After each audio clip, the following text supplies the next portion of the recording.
What is up, everybody? My name is Pandji Pragiwaksono. You can just call me Pandji because I know it's mouthful to say Pragiwaksono, but it's actually my full name. Back on my English speaking content here in my YouTube channel. Last Friday, we talked about the difference between the New York City stand-up comedy scene and Jakarta, Indonesia stand-up comedy scene. Now, on this video, I want to talk specifically about comics, the difference between New York City comics, at least from my perspective, from my experience, with Jakarta and Indonesia's comic in general. Because there are similarity, but there are also differences. Just to help you make some sort of comparison, thank you very much, Adit MKM, to help me with last week I was struggling with the word comparison. It didn't sound right. And then fellow comic said, what was the word again? Comparison. That's it. Yeah, so you can compare, just have an idea of what kind of life I was from comedically. And so New York comics, this is from doing open mics. New York comics are, I think, I could be wrong, but I think generally New York City comics age group is somewhat on the range of I think I want to say 25 to 30 years old, maybe. At least that's how I see it. Sometimes there are comics that are 20, early 20s, 21, 22. I saw comics, I think that person must be around 50 to 55 years old, I think, I don't know. But generally adults.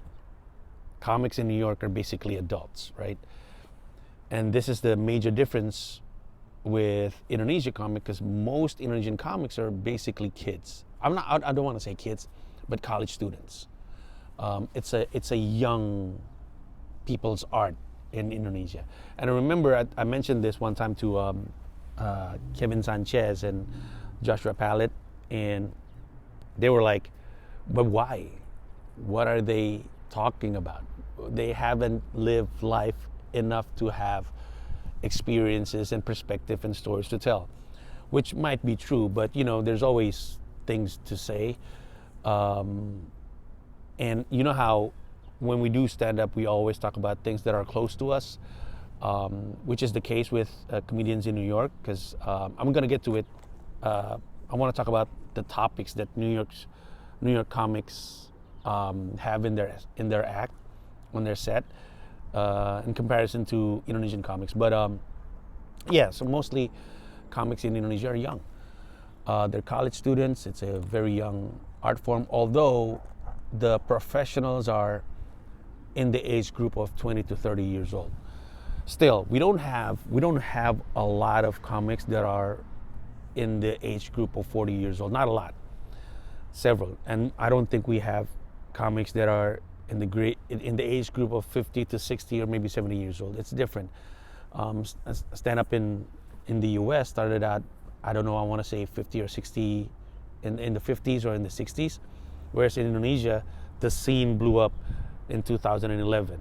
And because it blew up through social media, YouTube especially, the young generation, the young kids are aspired to that, and they want to do stand up. And now we have mostly teens doing stand up comedy in Indonesia, and topics varies, but mostly it evolves around what they see, what they feel in their life. Like, for instance, I kind of realize comics in New York, they talk about tough issues, really, really hard issues, really personal issues. I've seen comics talk about their depression. They've been going to therapists, their addiction, Um, they talk about their dysfunctional family, but every family is dysfunctional. But they talk about their relationship with their mother, their relationship with their father. They talk about being a minority. They talk about being a Muslim. They talk about being an immigrant. Uh, Things that are really close to heart, really, really deep and meaningful. And I can understand why a lot of comics, especially in New York, need some sort of an outlet. A lot of comics in New York talk about being gay, being trans, and transitioning to a new lifestyle, having different pronouns. It's tough, right? I mean, I can imagine. I sympathize. A lot of, I grew to sympathize a lot of comics in New York because you might say, that's bullshit, but I come from a different school of thought from where I was from, Indonesia. So I kind of sympathize with comics, and I felt like they really needed an outlet. Whereas in Indonesia, because it's a relatively young people's art form in Indonesia, a lot of comics in Indonesia talk about relationships. They talk about some would talk about social and political issues, but they have no idea. They have no depth and no experience and no understanding of the actual issue. They just talk about it because it's the popular thing to talk about. Politics have always been a hot button, I think everywhere, especially in Indonesia. And so basically they talk about relationship issues. They talk about they talk about their family, being maybe the only kid, or maybe, here's another thing. A lot of, they talk about being poor in Indonesia. A lot of comics talk about being poor. They come from a modest background. Their father left them, stuff like that. And a lot of comics in Indonesia just being comic because they like to fool around, talk about stupid shit, which it makes it feel like it's a lighter tone when you watch stand-up in Indonesia. There are comics like myself and several other comics in Indonesia where I talk about serious issues. I talk about religion, social issues, political issues.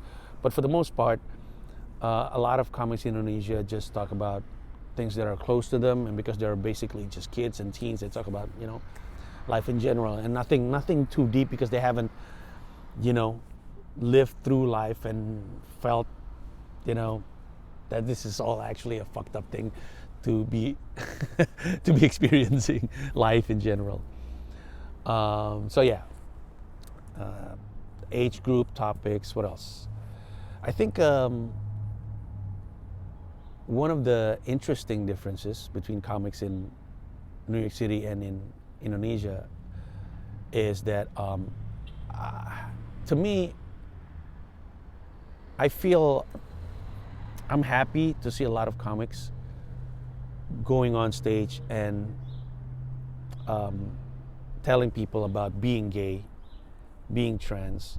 I think it's very refreshing coming from a country where being gay is frowned upon.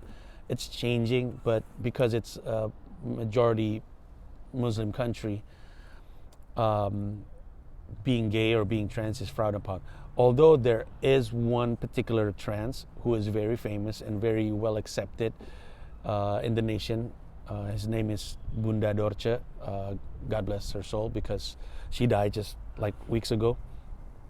But other than that, being trans, being gay are frowned upon. I have a friend who's gay. He's a makeup artist, and one time he was queer, and did I say that right? Was it queer? So he's gay, but one time I met him and he had all this facial hair, and I was like, "What happened? Why are you having facial hair?" And he said, "I have to go back to my village, and I have to seem straight." And the way he said it is funny, and he did say it in a funny way because he's a funny person. But on the back of it, you kind of feel sorry for him. Basically, gay people in Indonesia are living like Batman. You have to have two different identities during the daytime and during the nighttime. and that's not the case in the U.S. I mean, I feel it's a wonderful thing to see when I can see gay people and trans people being themselves, comfortable, and having comics allow them and accept them for who they are. Although I also see a lot of comics in the New York, still using "that's gay," "I don't want to be gay," or "that sounds gay," or whatever. You do you. But for the most part, coming from Indonesia to New York, it's refreshing to see.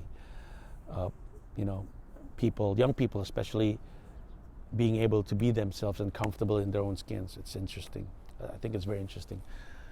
There's not a lot of female comics in Indonesia. It's growing, but I think in comparison, I think the what do you call it? The scale of it. That's not actually what I'm about to say. So between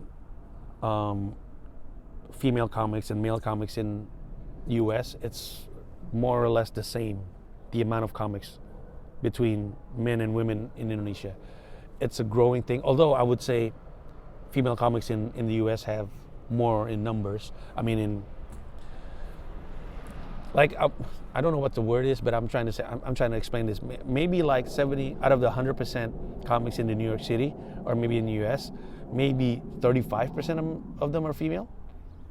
Whereas in Indonesia, I would say maybe 15% of them are female. Yeah, I think that would be, what do you call that? That's not a comparison, right? I don't know. I'm not from around here, man. Yeah. What else? What else is the difference between New York City comics and Indonesian comics? People are offended. People get offended a lot in Indonesia. I mean, people in general, not audiences, but people in general. They get offended a lot by our jokes. So comics, you don't have to be famous to get in trouble for your comedy in Indonesia. As long as there's a clip of you on the internet and people saw it, and when they saw it, maybe they had a fight with their wife, their spouse, or maybe they had a bad day at work or whatever, they have their own problem, and they look at your clip, you are bound to be in trouble. It is kind of crazy, but I'm thinking it's the same thing with comics in New York or in the U.S. in general. Comics are nowadays it's a different era, different time, different way of thinking. People are brave right now to protest. They're incentivized to protest too. Than let's say in the 90s. So generally it's a good thing. It's just it goes to show that as people we are growing smarter, more critical, and that would also mean that comics need to be smarter, which is hard because we're all basically stupid. Okay, so what else? I think that's it. I think that's basically the difference between Indonesian comics and U.S. comics. Oh, one more thing. I think I've mentioned this before in the video last Friday, but whereas I see comics in New York are individuals, comics in Indonesia are very close-knit and we have a strong community, like real actual community. Stand Up Indo is the community that is organizing stand-up comedy in the whole country, from Banda Aceh to Papua. There are stand-up Indos community everywhere, and I know it sounded like, why would you want to put a structure upon an art form? But Indonesian in general are communal. Is that the word? We like to be in a community. If you put an Indonesian person in jail, if you don't give him food, you don't give him water, you don't give him a good bed, that person can still be living as long as he has one friend. That's how it is. We're very social. There's a saying here in Indonesia, maybe you eat, maybe you don't eat. As long as we gather around together, things are fine. Mangan orang mangan asal ngumpul. That's it. And because Indonesia has the biggest beatbox community in the whole world, Indonesia, I'm although not the most comics in the world in numbers, but probably the biggest community. Just because other comics in other countries, they don't make a community. We do. We have Stand Up Indo, and we elect president of Stand Up Indo, I think twice, 2 years, every 2 years. And the president of Stand Up Indo are always comics, always comedian. The first president of Stand Up Indo is Ernest Prakasa. The second president of Stand Up Indo is Sammy, not a slim boy. The third is Awe, and right now in position is Ajis 2000. I'm just a comic. I'm just part of the people. So that would be it for now. Next, I'm probably going to talk about open mics in Jakarta, Indonesia in general, in comparison to open mics in New York. That's it for me. Thank you very much. I'll be seeing you next week. Bye-bye.